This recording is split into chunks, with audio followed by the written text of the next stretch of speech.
Seigneur, ta parole est grande, elle demeure à jamais.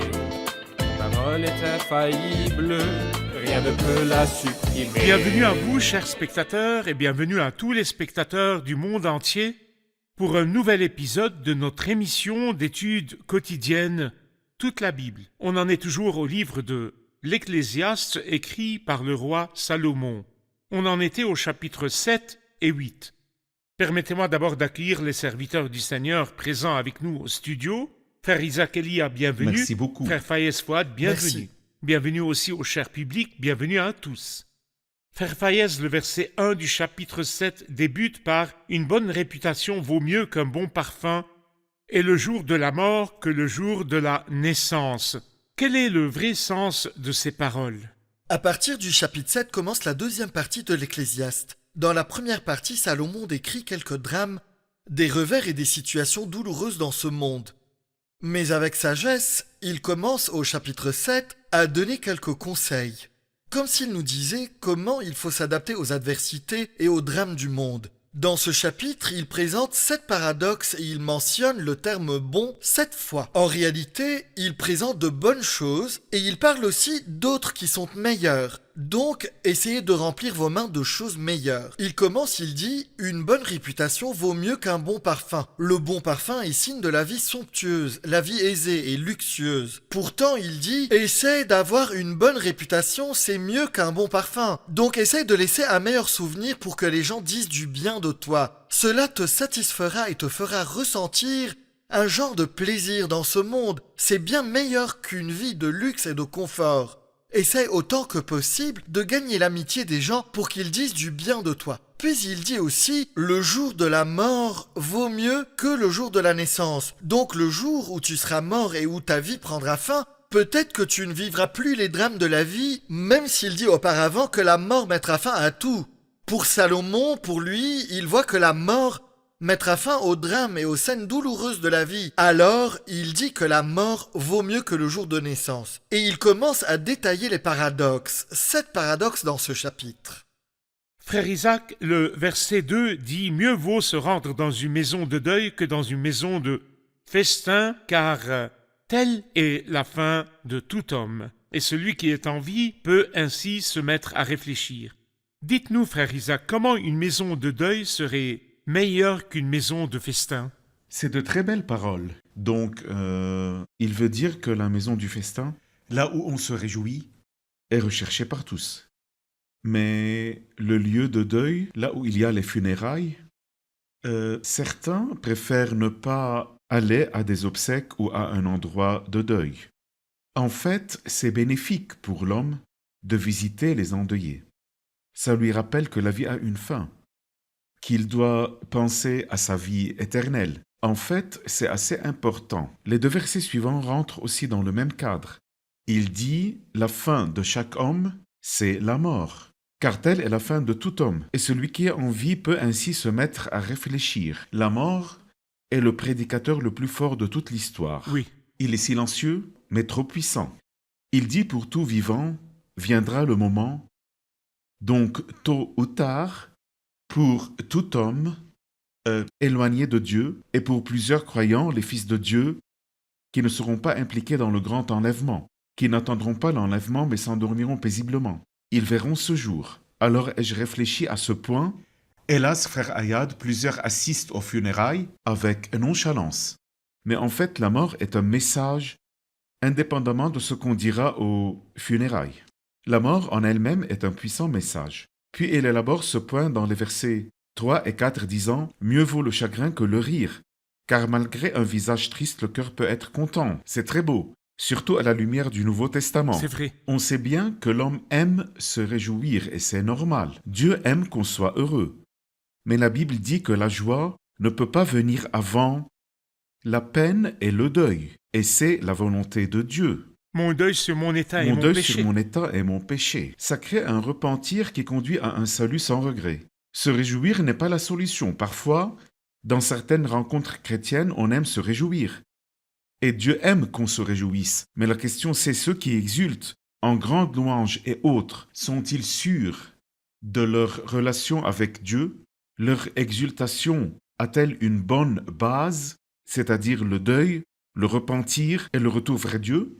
En fait, le vrai deuil rend le cœur content, car malgré un visage triste, le cœur peut être content. Puis il conclut ce point par le verset 4. Le cœur des sages est dans la maison de deuil, et celui des hommes stupides dans la maison de joie. Quelqu'un qui aime la maison du festin, bien sûr, ce n'est pas faux, mais s'il ignore la tristesse, les scènes de deuil, alors il serait insensé, puisqu'il n'a pas noté qu'un jour viendra où lui-même sera en deuil. Mais s'il est sage, il doit apprendre des scènes de deuil, et ce sera une bénédiction. Très bien. Une courte pause et on revient pour une question du public. Chers spectateurs, on se retrouve après la pause. En attendant, si vous avez des questions ou interrogations, prière de nous les envoyer, vous êtes les bienvenus. On se revoit après la pause. Beaucoup de gens fuient l'idée de la mort et refusent d'y faire face. Ils détestent assister aux funérailles. Salomon n'avait pas l'intention d'encourager les pensées dépressives, mais il savait que parfois, penser à la mort peut nous aider.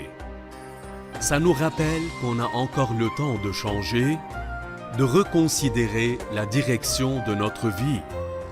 Le temps de confesser nos péchés pour obtenir le pardon de Dieu. Puisque chacun doit mourir, il serait sage de planifier pour vivre la miséricorde de Dieu au lieu de planifier pour expérimenter sa justice après notre mort.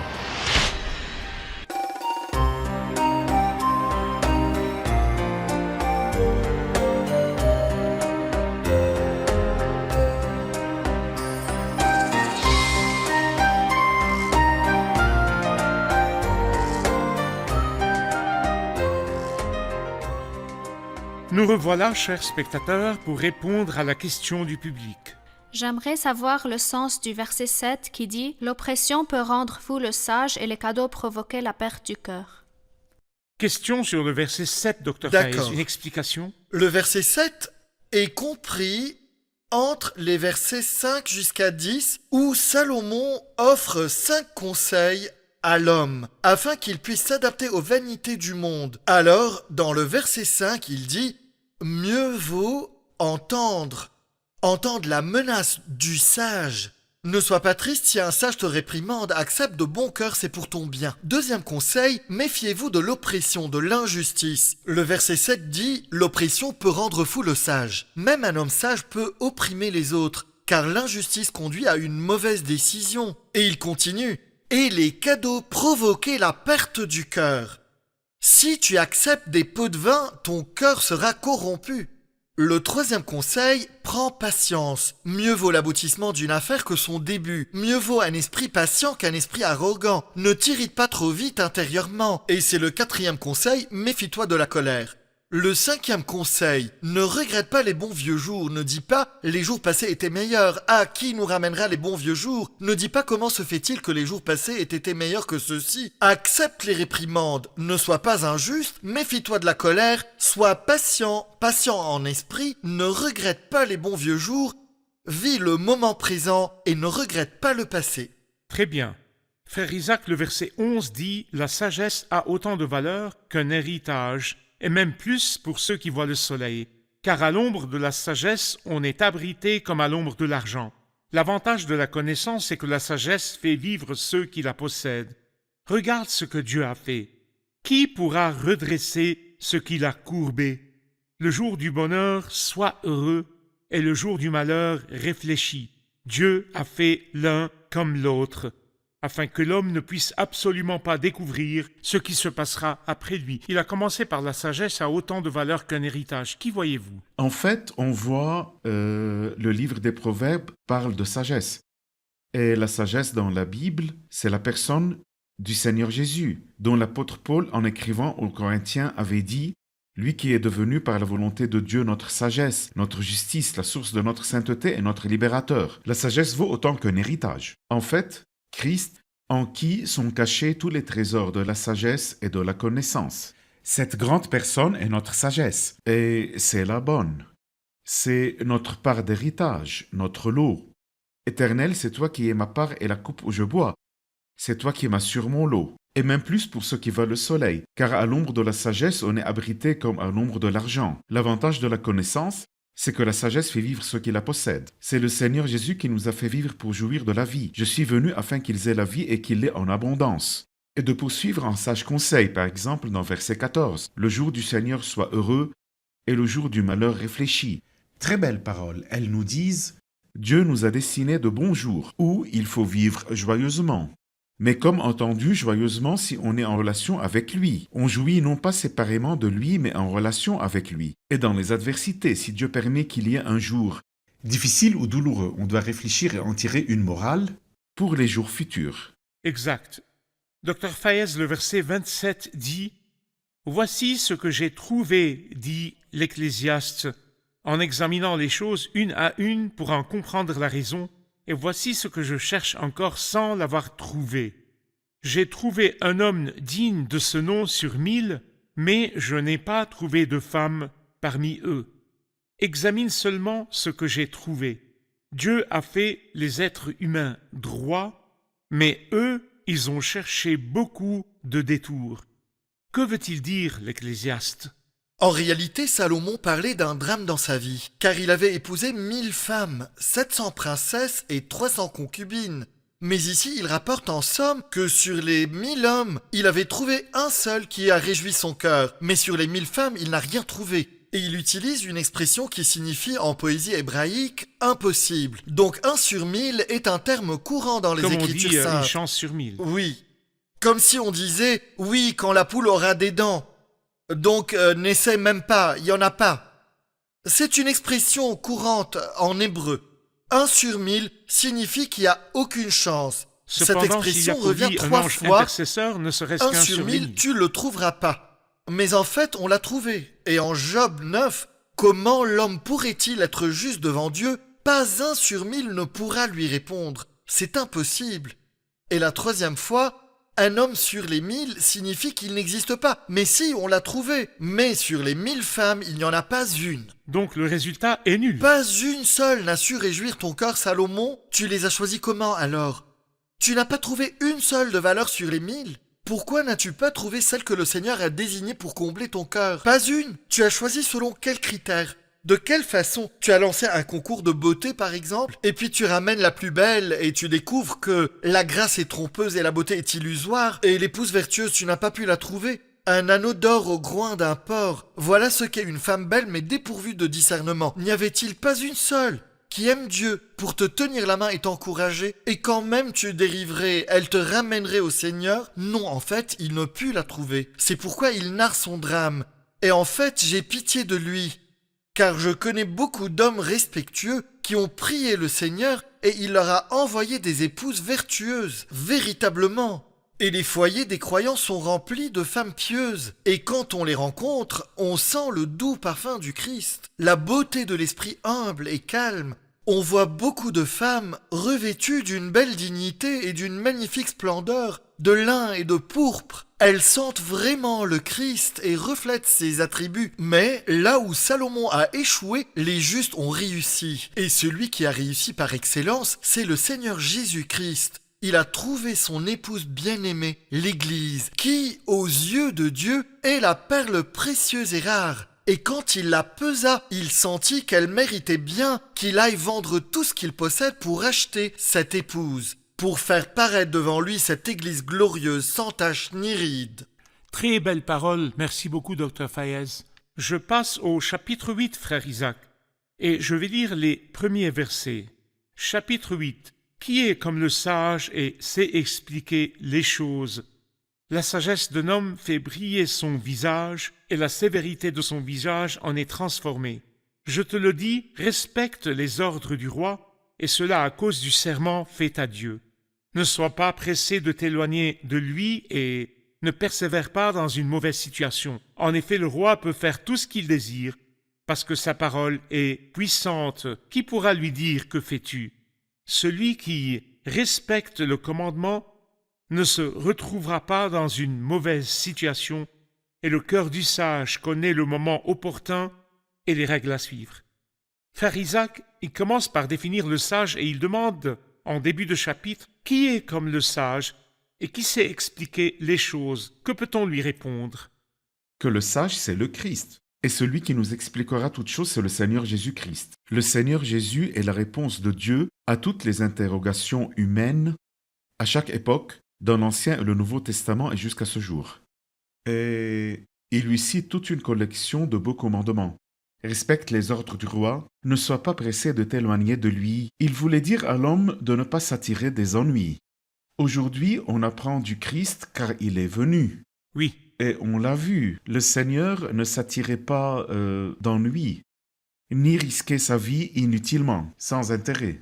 Pourtant, le Seigneur Jésus, sagesse incarnée, savait traiter toute situation. Je veux dire, il y a plusieurs situations où la sagesse du Seigneur apparaît durant sa vie terrestre. Une fois, quelqu'un vint lui dire « Dis à mon frère de partager notre héritage avec moi. » Et il répondit « Qui m'a établi pour être votre juge ou faire vos partages? Je suis venu pour parler de la vie éternelle. » Donc Christ avait un but précis. Il refusait d'être impliqué dans des situations qui ne le concernent pas. Plusieurs fois, par exemple, quand on lui amena la femme surprise en plein adultère, et on lui dit que la loi dit de la lapider, mais toi qu'en dis-tu? Il agit en toute sagesse. Il ne dit pas qu'elle doit être lapidée, car on dirait qu'il n'apporte rien de nouveau à la loi, ni qu'elle doit être relâchée, sinon il aurait violé la loi. Mais il dit plutôt que celui d'entre vous qui est sans péché lui jette la première pierre. la sagesse d'un homme fait briller son visage et la sévérité de son visage en est transformée. Une courte pause et on revient pour une question du public. Chers spectateurs, on se retrouve après la pause. Restez à l'écoute.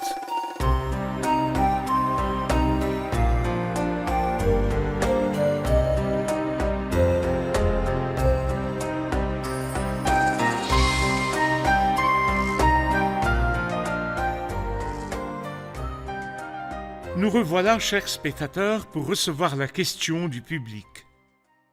Dans le verset 11, on lit « Parce qu'une sentence contre de mauvaises actions n'est pas rapidement appliquée, le cœur des humains se remplit du désir de faire le mal. » Pourquoi Dieu ne met-il pas fin au mal rapidement? Pourquoi la sentence contre le mal n'est-elle pas rapide? En réalité, j'y vois deux raisons.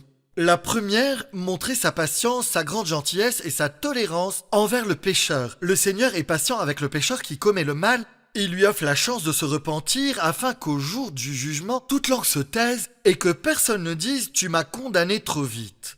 Mais pour le croyant, le Seigneur est en train d'éprouver sa foi et sa confiance en Dieu. Le croyant restera-t-il confiant en lui malgré tout le mal et toute l'injustice? Est-il convaincu qu'un jour, Dieu fera paraître sa justice comme la lumière et son droit comme le soleil en plein midi? Et je pense que le croyant qui supporte une telle tentation de vivre opprimé tout comme son Seigneur l'a été, en attendant Dieu, se remettant à celui qui juge justement, je pense que l'attente du croyant et sa confiance seront grandement rémunérées. Et ce croyant sera récompensé et couronné devant le trône du Christ. Mais tôt ou tard, tout mal sera éliminé. Dieu ne Exact. l'oubliera pas. Exact. Très bien. Oui. On peut dire qu'il patiente, mais n'ignore jamais. Tout à fait. Car les mauvais ont mal compris la patience de Dieu. Et le reste du verset le dit. Le cœur des humains se remplit du désir de faire le mal. Ils ont mal compris la patience Ils de l'ont Dieu. mal comprise, alors que dans la lettre aux Romains, que dit-il? Que la bonté de Dieu te pousse à changer d'attitude. Pour celui qui est éloigné de Dieu et fait le mal. Adressons ce message au méchant qui fait du mal mais dit « je suis bien ». Et Dieu me laisse réussir, doubler mes biens, ma maison est bénie, et tout va bien alors qu'il opprime et opprime. Dieu patiente mais n'ignore jamais. Très bien. J'aimerais revenir au verset 3. En fait, j'y vois quelques satisfactions. Le verset 3 dit « Ne sois pas pressé de t'éloigner de lui, c'est le roi. » Il parle du roi. Ne sois pas pressé de t'éloigner de lui et ne persévère pas dans une mauvaise situation. En effet, le roi peut faire tout ce qu'il désire. Et si je dis que le seul roi sage dont on parle ici, c'est le Seigneur Jésus, béni soit son nom, plus je me languis d'être en sa présence, de m'asseoir devant lui longuement, continuellement, et plus j'en serai récompensé. Que diriez-vous aux croyants qui se contentent d'une minute avec lui, puis le quittent aussitôt? Je veux dire, ils ratent souvent des rencontres, et si jamais ils s'isolent avec lui pour 5 minutes, ils sentent que c'est plus cassé et que tout va bien. Expliquez-nous combien c'est dangereux de s'éloigner trop vite du roi. Eh bien, frère Ayad, je crois que vous touchez une corde sensible, surtout de nos jours. Il y a des pressions dans la vie. Et trop de choses qui obligent la personne à se lever tôt pour déposer les enfants à l'école, par exemple. Ou à cause de l'horaire du bureau. Les heures de travail ont augmenté. Ce sont des faits prouvés, c'est vrai. Cependant, pour ce qui m'est prioritaire, je peux toujours trouver du temps. Ô Dieu, je te cherche. Oh Dieu, je te cherche. Mais en fait, réellement, je veux dire, le vrai examen de ma spiritualité est qu'est-ce qui me fait le plus plaisir aujourd'hui? Alors, si ce n'est pas la séance régulière avec Dieu, ma relation avec lui, alors j'ai un problème. Si je suis vraiment croyant. Si la relation avec Dieu ne me réjouit pas, alors j'ai un problème. Je peux souffrir d'un manque d'appétit. Comme les peuples d'autrefois, Dieu leur a envoyé la manne chaque jour et elles sentaient les bonnes galettes au miel. Mais avec le temps, ils dirent que le goût devint fade comme des beignets gras. Puis plus tard qu'ils sont dégoûtés par cette misérable nourriture, hélas. Et la manne parlait du Christ. Donc aujourd'hui, on a besoin, comme vous venez de dire, d'être en présence du Seigneur, en privé, dans nos saintes familles et dans nos rencontres à l'église. On a besoin de s'asseoir devant Dieu beaucoup plus. Et si je n'ai pas l'énergie nécessaire, je lui dirai, Seigneur, ouvre-moi l'appétit. Je suis malade, tout comme n'importe quel homme normal qui manque d'appétit pour 1, 2 ou 3 jours. Il ne se néglige pas mais dira, je suis malade. Et on lui conseillera d'aller voir un médecin. Pourquoi en affaires spirituelles on ne ressent pas le danger? Pourquoi je ne m'en vais pas dire au Christ, Seigneur, ouvre mon appétit? Une chose qui m'attire l'attention dans Jean chapitre 1, quand le Seigneur regarda et vit les 2 disciples, les disciples de Jean le Baptiste, lorsqu'ils entendirent Jean dire du Christ, voici l'agneau de Dieu, et les 2 suivirent le Christ aussitôt. Puis Christ se tourna vers eux et demanda non pas qui cherchez-vous, mais que cherchez-vous? Voulez-vous quelque chose? Leur réponse était magnifique. Ils lui dirent, nous ne voulons rien, mais nous te voulons. On ne veut rien de toi, on te veut toi. Donc, il lui demande, Maître, où demeures-tu? Il leur dit, venez et voyez. Il les invite. Et ils restèrent avec lui ce jour-là. Ils restèrent avec lui tout le jour, sans en avoir assez. Et il semble que la séance fut plus qu'agréable, tellement que l'un d'eux s'étant excusé, partit ramener son frère et probablement l'autre fit de même. Donc Pierre partit en premier ramener...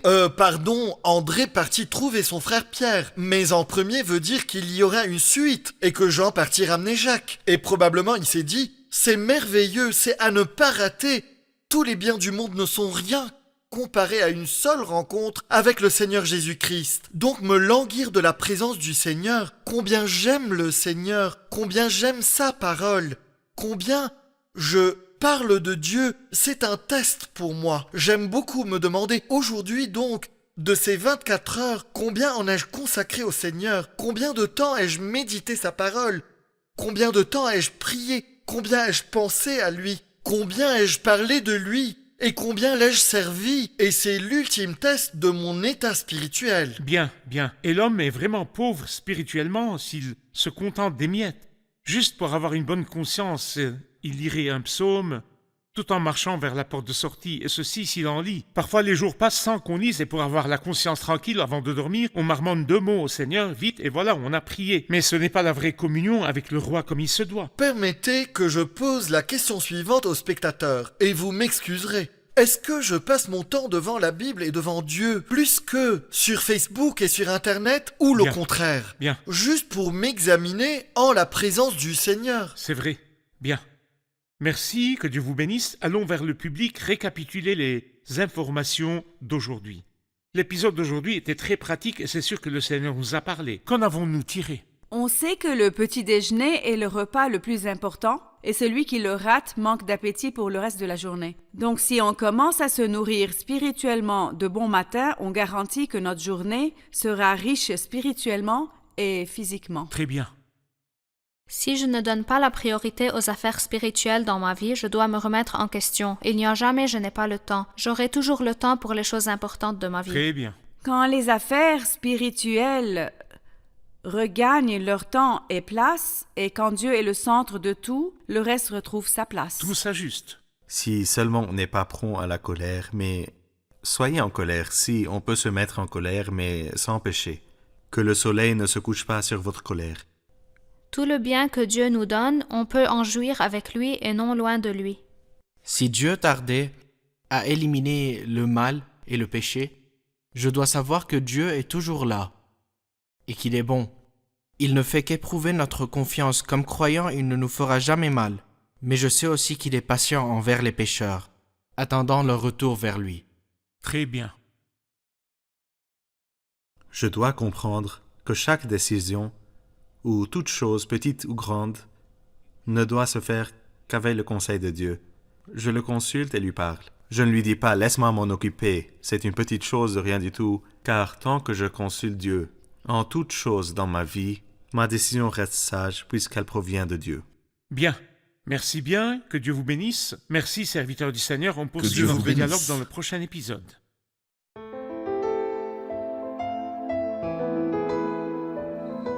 Seigneur, ta parole est grande, elle demeure à jamais. Ta parole est infaillible, rien ne peut la supprimer.